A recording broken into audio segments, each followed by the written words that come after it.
Eh. Sina muda mrefu, nafikiri nitafika ofisini. Kama kwenye saa 10.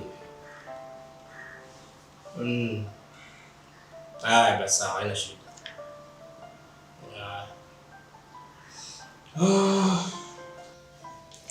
Vipi mke wangu? Mume wangu, mimi nimechoka tabia ya ndugu wako. Nimechoka masimango. Kila kukicha, silali kwa raha, siamki kwa furaha. Mtoto, nimechoka. Kayuni, fanya mpango niitwe mama. Lakini mke wangu, mimi nafikiri swala la kupata mtoto, hilo swala Mwenyezi Mungu mwenyewe tu hajatubariki bado. Kikubwa tufanye subira, mtoto atapatikana tu. Alafu kwa nini huyu mtoto mdogo anakusumbua akili? Mimi nafikiri haina sababu ya wewe kukaa kubishana na mtoto mdogo. Tatizo mume wangu, unachukulia hizi sana. Lakini hujui masaibu ninayokutana nayo mimi binafsi kwenye moyo wangu. Mimi mwanadamu na nyama pia naumia. Ni sawa mke wangu, mimi nakuelewa sana.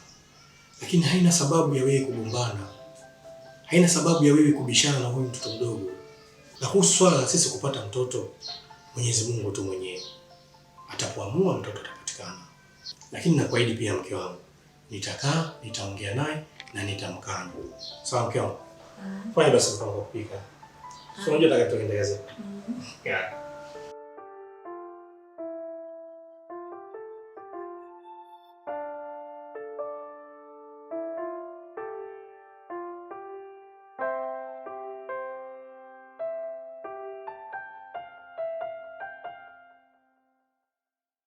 Karibu ndugu.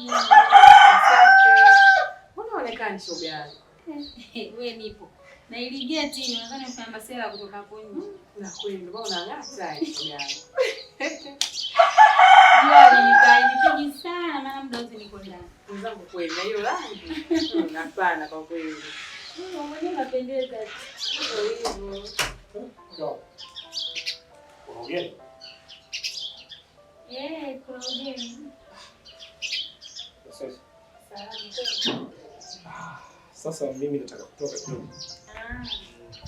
Sawa.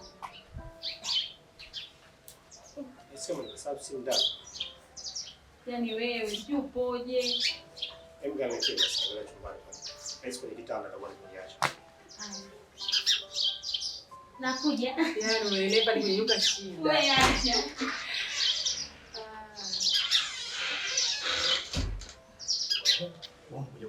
Wewe usipokee. Siku mbili sasa kupiga simu upokee. Ulikuwa unatarajia nini wewe? Nisikilize. Sawa. Haupaswi kufika hapa. Wewe unafanya hivyo? Wewe unaona kirahisi wewe, si ndio? Sasa nisikilize. Naomba hapa uondoke. Sawa. Nakuelewa, lakini usinifukuze. Ukinifukuza na kaa hapa mpaka jioni kutoka kazi kwako unanikuta hapa. Hivi mbona unishi wewe? Unanijua. Ndio usinifukuze. Nataka siondoke.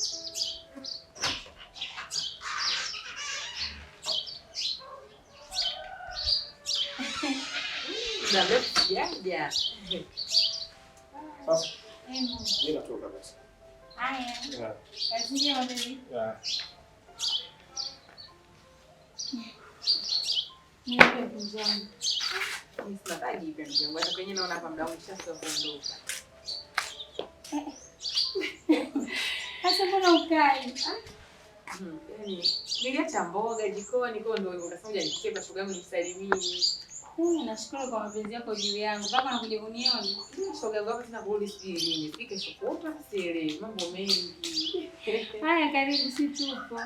Shoga yangu basi ngoja niende. Haya nataka sikutoe. Mwana basi salama. Haya.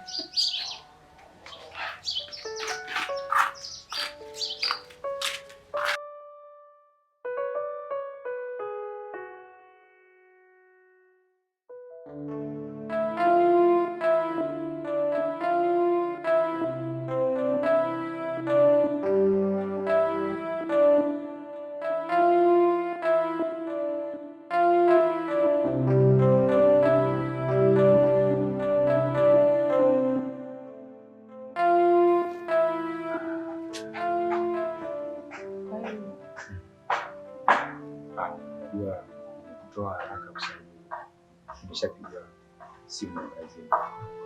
Kuhamisha kidogo nataka nikaifanye. Ila usijali.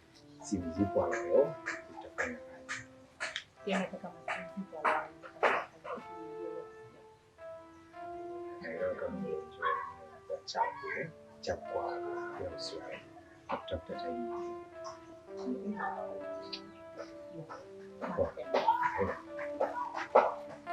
Top.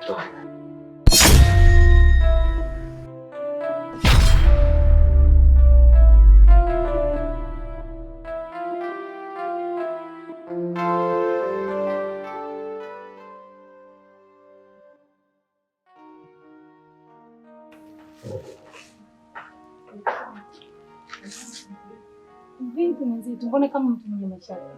Hamna, niko fresh na vipi kutoka.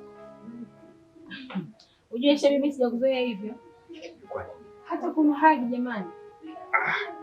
Sorry. Asante.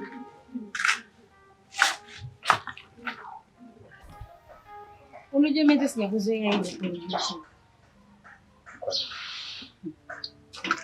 Tuachane nayo. Mimi bwana nimekuja hapa nimepumzika. Sawa. Lakini unavyoniona hapa nilikuwa najiandaa ili nitoke. Mimi bwana nataka siondoke.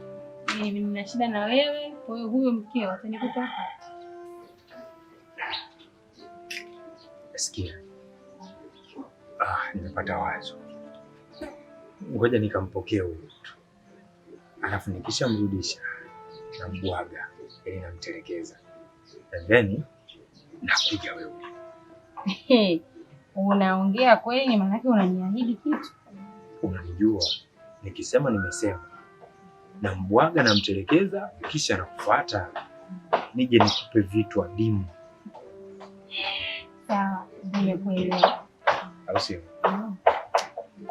Hapo tu ndio unapokosha. Yaani muelewa, yaani mpesi wa kuelewa. Sawa, hilo usinidanganye sasa. Sikudanganye na sikuongopei. Nakuja kukubingilisha mama. Haya, baadaye.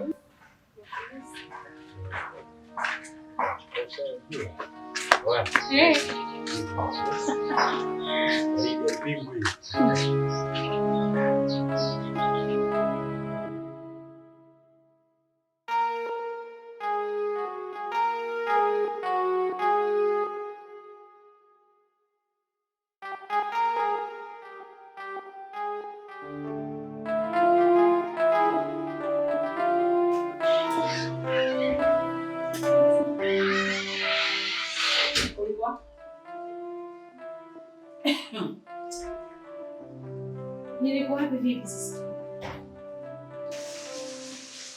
Nimekuuliza umetoka wapi? Sijakuuliza umetoka wapi vipi kivipi. Sijui umenielewa. Nimetoka hapo chini. Eti nimetoka hapo chini kunyumbani nani anapenda? Kumbe sasa hivi mimi nishakuwa mfanyakazi wewe, si ndio? Au mfanyakazi wako wewe. Mimi nikiondoka hukunyuma hakuna kinachoendelea, si ndivyo? Sikia nikwambie Hawa, nimechoka. Nimechoka kukukalia kimya. Nina mdomo na kuongea na wewe. Mimi nimeolewa na huyu mmoja, sikuolewa na 11. Hapa nilipokuja niliambiwa kuna Kayuni na Hawa. Ndugu yangu, ukiona njaa inauma, jiko linakuhusu, maana ni mwanamke kama mimi. Sasa wewe kazi yako nini hapa duniani? Maana kama kazi za nyumbani huoni. Kazi ndio kwa huko ndani ya kuzaa. Kazi ya kupika upiki baraka kuzurura. Ndio maana eti hapa nimeambiwa kuna Kayuni na Hawa. Kwa kama nikiwa mwanamke kakaangu alikuwa anajua kama ndani tunaheshima na yeye. Si anajua kabisa mimi najua kupika. Kwa nini kaenda kwa wewe? Kakoa wewe kwa sababu ya kutupikia na kufanya kazi zote za nyumbani. Sijui umenielewa? Usimtazame kama hivyo dada yangu. Kumbe. Sasa sikia nikwambie. Mimi sipiki. Laiti ningekuja hapa, ningekuta ndugu wa Kayuni wote wa kiume pamoja na mume wangu. Ningekuwa sina uwezo wa kutoka nje. Maana jukumu langu ningelijua kama mwanamke. Lakini nimekuja nikaambiwa na Hawa yupo, dada yake Kayuni, ndugu yangu utapika. Yaani hapa ndio umeutwanga na utauanika. Kaka ndo nataka nifikirie kama maana kuna kitu anakipata. Kama kweli jasiri, Mwambie ache ili yao.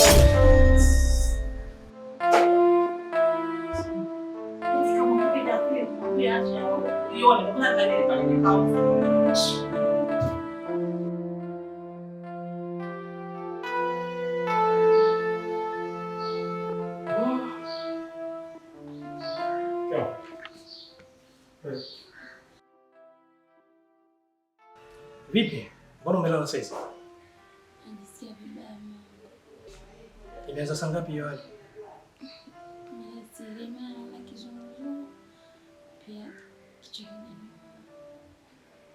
kinaniuma. Basi jiandae twende hospitali. Sawa.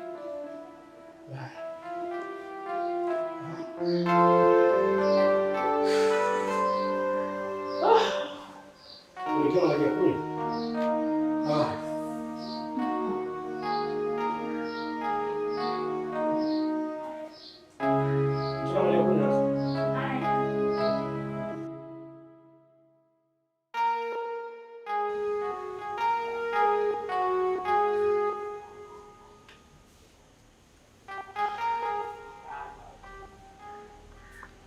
Sasa mume wangu, mbona unaenda unatani muda wote? Unaacha kuwa na furaha. Leo siku yetu, hatimaye Mungu kapokea maombi yetu. Yaani mimi nina furaha mpaka basi. Una haki ya kufurahia kwa sababu unakwenda kuitwa mama. Mume wangu, kwa sababu ya juhudi zetu mimi na wewe. Hatimaye mimi sitani mshukuru vipi Mungu wangu. Hivi nikuulize kitu kimoja. Kitu gani unakosa kwangu? Nikuulize, labda kuna siku kuna kitu ambacho nimekifanya kikubwa sana katika maisha yako nikakukosea pakubwa sana mpaka unaamua kunilipa haya. Mama wangu, kuna nini tena jamani? Tunaacha kufurahi sasa, maneno yanatoka wapi? Baba, nikwambie kitu kimoja. Kwa hiyo purukushani, ugomvi kuhusu mtoto, kwa hiyo leo umeamua kutoka na kwenda nje kwenda kutafuta nje. Kwa hiyo Kayuni umeamua kunitusi, si ndivyo? Umeamua kunitukana, si ndivyo? Nisikilize. Yaani wewe sura yako na roho yako, tabia yako ni vitu viwili tofauti. Yaani mwanamke mzuri lakini una tabia za ajabu. Una tabia za kishenzi. Una tabia za kama inatosha. Maneno yote makali unanipa mimi. Kisa kubeba ujauzito. Si tulikubaliana wote tutafute mtoto mume wangu. Kwa hiyo kama tumekubaliana kutafuta mtoto, ukaona utoke hapa uende ukatafute mtoto nje ya ndoa, si ndio? Labda nikwambie kitu kimoja Rahma ambacho wewe ukijui. Ilikuwa Mheshimiwa Kayuni. Sasa kulingana na vipimo ambavyo vimerudi kutoka maabara juu ya maendeleo ya ile tatizo lako, hatua uliyofikia sasa si nzuri sana na wala si mbaya sana. Ukizingatia kama ambavyo unafahamu ni tatizo la muda mrefu.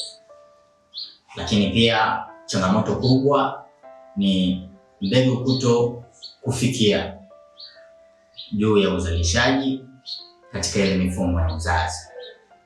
Sasa ni kuombe hii hatua uliofikia, zidisha sasa matumizi ya dawa bila kusita, bila kuchoka, kwa sababu ndio uzima wako unapatia hapo.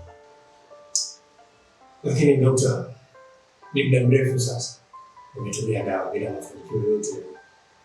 Na kila mara nilikuwa nikija kliniki wananisihi siache kutumia dawa. Na sijaacha kutumia dawa hata mara moja. Lakini naona siku zinazidi kwenda.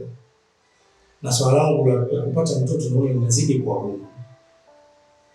Kiukweli hili swala linaumiza sana. Hili ni jambo la muda, sio jambo la kukuumiza kwa hatua ambayo umefikia sasa hivi. Kama ambavyo nilivyosema awali, ya kwamba hatua ambayo umefikia juu ya maendeleo ya afya yako kulingana na tatizo lilokuwa nalo si nzuri sana wala si mbaya sana.